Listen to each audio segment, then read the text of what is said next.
শহরের এক কলেজ ছাত্র ঐতিহাসিক গ্রামে ঘুরতে আসবে বলে ঠিক করল এবং চলে এলো।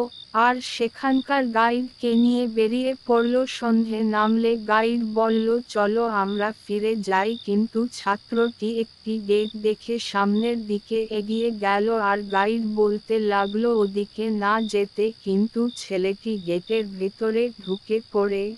প্রথমে সবই ভালো লাগলো তার, তবে একটু পর কিসব উল্টা পাল্টা আওয়াজ শুনতে পেল আর ভাবল এটা আমার মাথায় গাইডের কথাগুলো ঘুরছে।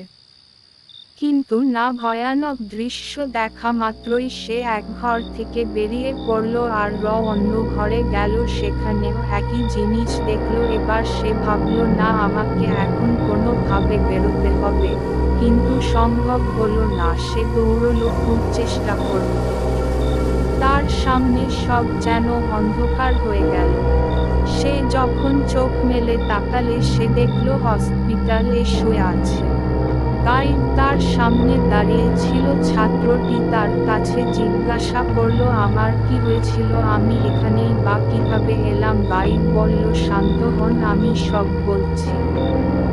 আপনাকে যখন আমি গেটের ভেতরে যেতে মানা করলাম, আপনি আমার কথা না শুনে ভেতরে চলে গেলেন। তবে আমি বাইরে আপনার জন্য অপেক্ষা করছিলাম। অনেক সময় পার হয়ে গেলে আমার সন্দেহ হয়, তাই আমি কিছু লোকজন নিয়ে ভেতরে গিয়ে দেখি আপনি কাদা জলে পড়ে আছেন। তবে সে সময় সেখানে কিছু ছিল না যা দেখে আপনি ভয় পেয়েছিলেন। ছাত্রটি গাইডকে অনেক ধন্যবাদ দিল। বলল, যেকোনো ব্যাপারকে এত সহজে নেওয়া ঠিক না। আমি খুব বড় বিপদ থেকে রক্ষা পেয়েছি।